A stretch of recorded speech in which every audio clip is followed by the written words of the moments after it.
Magandang buhay mga kainday kadudong. Ngayon, hindi tayo magluluto ng ulam. A day in my life muna tayo ngayong paglilinis ng ating bahay.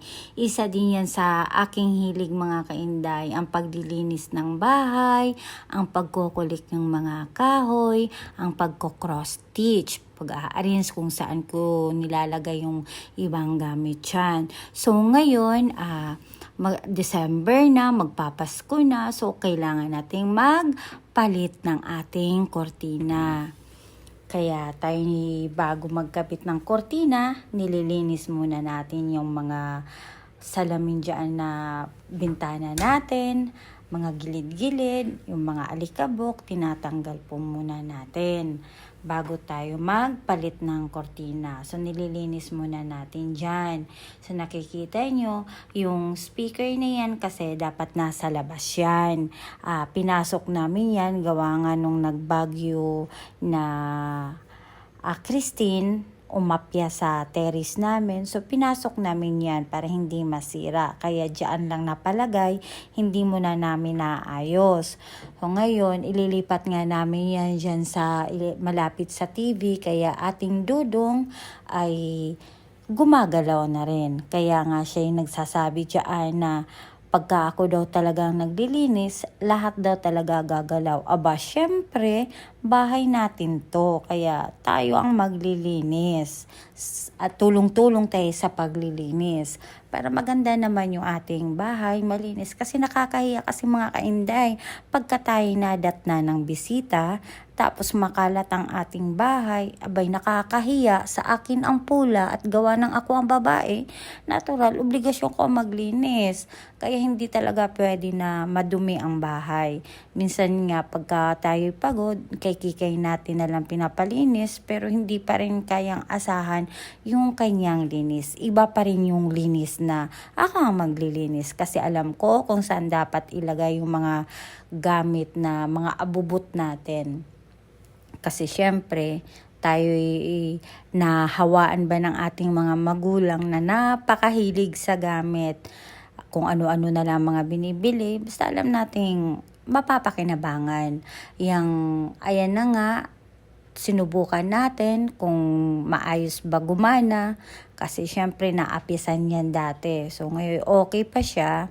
Kaya thank you Lord at hindi nasira ang ating speaker. May magamit na tayo. Alam naman natin malapit na ang Pasko, magagamit natin yan. Baka tayo magbibideo at magkakantahan diyan habang nagtatagay-tagay.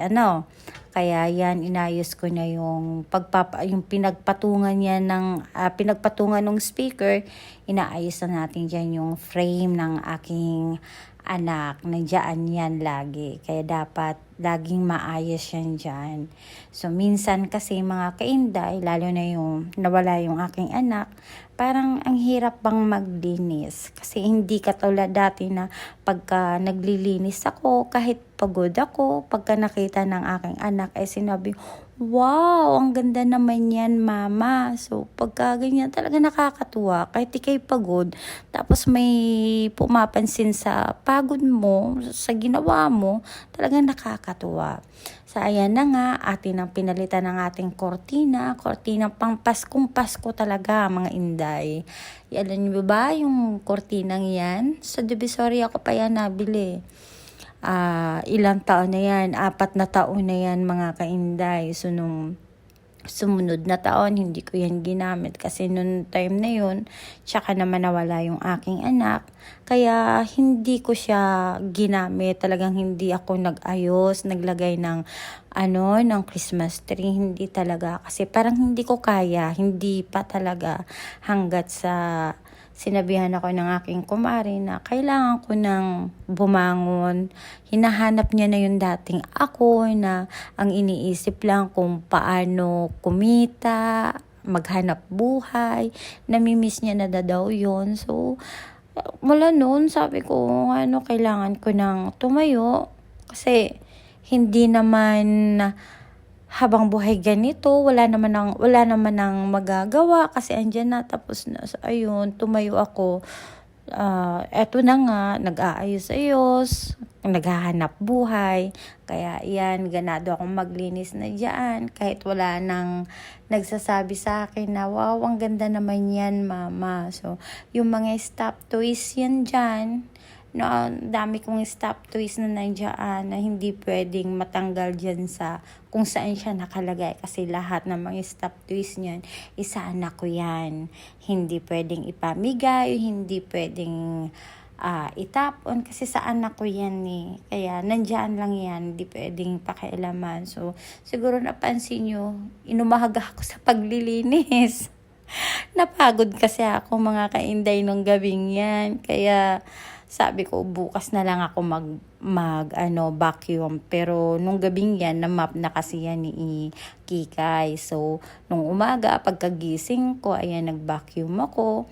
Tapos inayos na namin yung aming native na na parang carpet na native. So inilagay na namin yan dyan para kahit papaano may konting nabago.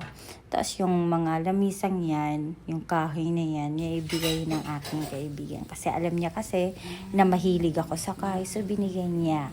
Ayan na nga yung mga kainday, maayos na po yan. Paskong Pasko na. Kahit medyo malungkot, kailangan mong maging masaya, bumangon, okay, ganyan talaga ang buhay, So, yung mga laruan niya, nandyan lang. Hindi pwedeng wala yan. Thank you mga kainday sa panunood. Please like and subscribe nyo po ang aming vlog. Merry Christmas sa inyo in advance. Ayan, kitang-kita na talagang Pasko. Yung mga frame na yan, tayo may gawa niyan. God bless!